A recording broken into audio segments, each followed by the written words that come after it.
We may be a couple of weeks into a season. That doesn't mean I've given up on my goal to watch all of the first episodes to air this summer. I'm taking a good look at a few more today to see what's worth continuing and what's best left alone. There'll be likely some big surprises with both positive and negative as I take another dip into a 2017 summer anime preview from a different perspective.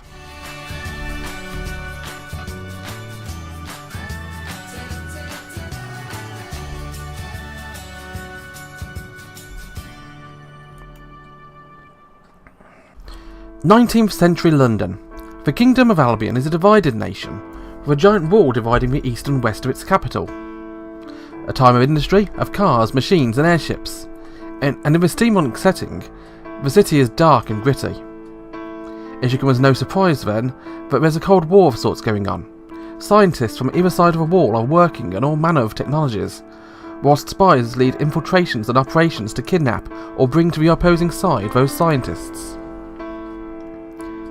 This is a story of a group of girls under orders from their superiors, who are operating as agents within the Kingdom of Albion, under a guise of students of a prestigious Queen's Mayfair School, a high-class school for high-class ladies.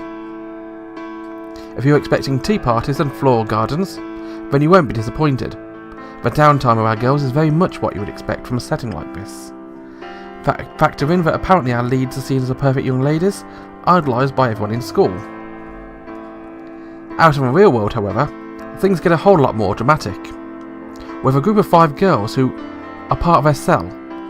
There is a princess of a kingdom called Charlotte. Why a prince of a kingdom is helping the Commonwealth is yet to be explained, but I imagine it has something to do with politics. Our other lead of a girl is the quiet girl Ange. She's a high-skilled agent and is able to quickly tell believable lies and can tell when others are about being truthful to her. She can also use a device using a substance called cavernite to fly for brief periods of time. Kinda useful in the spying game. Through in our marksman and driver, with the leader of a group, Dorothy, a cute girl named Beatrice who can disguise her voice, and Chisei, a Japanese student who, as you would expect, is an expert at using Japanese swords. The show feels like it has a whole lot of potential. It's a steampunk Ghost from a Shell standalone complex. It's squad-based action with a mysterious, quiet lead girl. It's one of the better action shows airing this season, and it doesn't look like it's going to be too silly as well. If you want to catch the girls for yourself, you can spy on them over at a High Dive in the UK, or Anime Strike in America. Anime and music go together like bread and butter. You can't have one without the other. It's a simple rule that anime always follows. Another rule is that once a show gets popular, other creators start borrowing aspects from it, adding twists and other embellishments. Angel's Three-Piece is a show that follows this format. It's taking the cute girls forming a band setting from shows like K-On! And instead of adjusting the type of music like some shows did, the author decided instead to change the cute girls. Gone are the high school uniforms and encumber wide eyes of youth as our prospective band members this time are elementary girls. Our lead guy, however, is not. He's very much a high school student who's a bit of a loser. He's a shut-in who spends all his days just writing and publishing his own songs online, and is approached by the girls in order to help him hold a performance for a church I live in.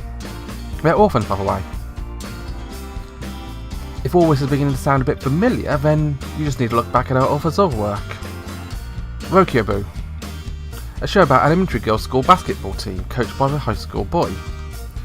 Overtly, not much seems to be too wrong with this show, but when you scratch a little, there are worrying signs beneath the surface. Little things our girls say, some of the camera angles used, and the idea of a loner high school guy spending his time with a trio of impressionable young ladies. Hopefully I'm wrong, this could go in a very bad direction. As there was with Rokyobu, there's a cure crumb of hope from the show, as it does show there is one girl the same age of our lead who appears to be at least a little bit interested in him. Though given that, like her predecessor, she's also voiced by Kanehito, I'm not holding out much hope on this one. If you don't like shows that focus on girls who are too young, definitely give this one a wide berth. I'm probably going to give it another second episode, to see how it goes, but the moment it feels like it's going to be dropped, it's going to be dropped quicker than you can say Angel Three-Piece. You can try it out for yourself on Crunchyroll on Mondays. The girls from Eagle Jump are back with a new challenge, creating a new game series outside of a fairy stories series. And that is indeed the name of a new series, New Game, with 2 exclamation marks for emphasis. It's another sequel series in case that wasn't obvious already, as the cast of New Game return for another helping. If you didn't watch the first series, then pause this video and go and watch it. But regardless, it's a story of a game development company called Eagle Jump, and specifically focusing on character designers. Our lead girl Alba is a new employee who's ecstatic at joining the company she loves so very much. She's even more happy she'll be working underneath her idol, the young and beautiful talented Koyagami. And then she meets her.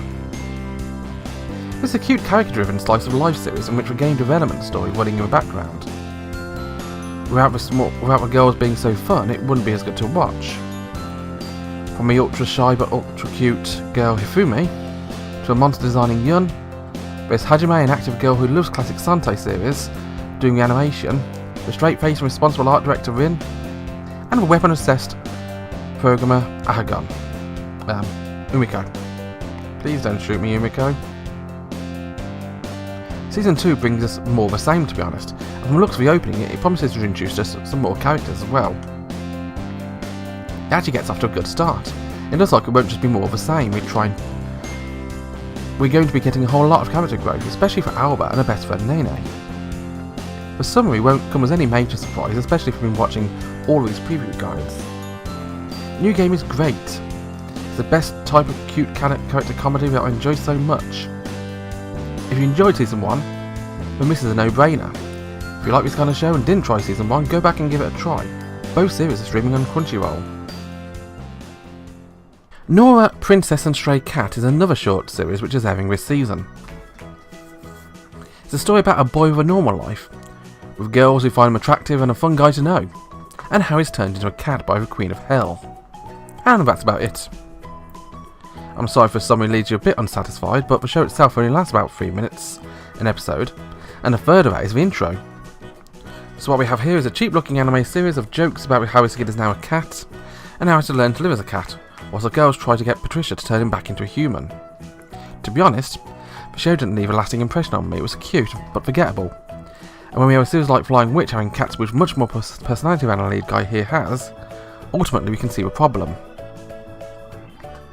As cute as they are, cats by their very nature aren't interesting. When they do cute things or have a personality, they're adorable and likely. But when they give them a personality of an anime lead guy, they don't really have a personality, do they? And that's a problem. So why is this show not getting red light?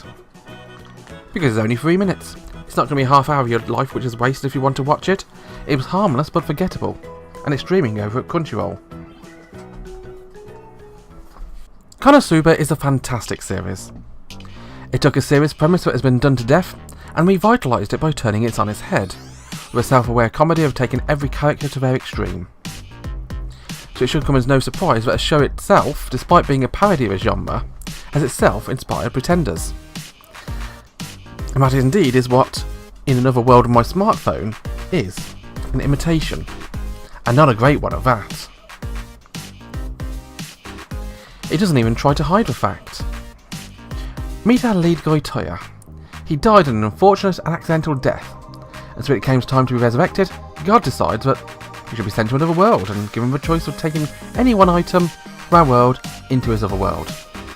Sadly, God isn't an attractive blue-haired goddess with Schrodinger's panties, but so rather taking God with him, instead follows the example of all the cool kids these days and refuses to go anywhere without his smartphone. So a guy is sent to another world with his smartphone. The name risk is kind of making sense now.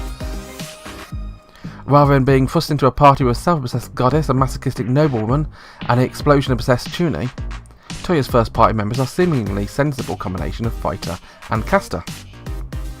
The Celestica twins are the RPG version of Clannad's Fujibayashi twins, even down to her personalities and her hairstyles. The magic user is Lindsay. For sisters, she's a quiet girl with short hair. The rougher of the twins is Elze.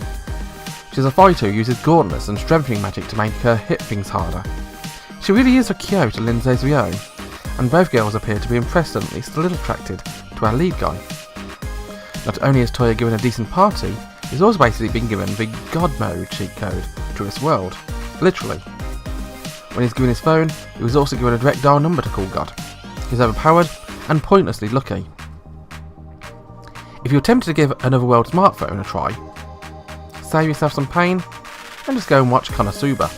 It's exactly the same show, but good. If you're a masochist and aren't a blind crusader, you can catch Another World with my smartphone on Crunchyroll. And that is that for another one for our best of worst anime series airing this season.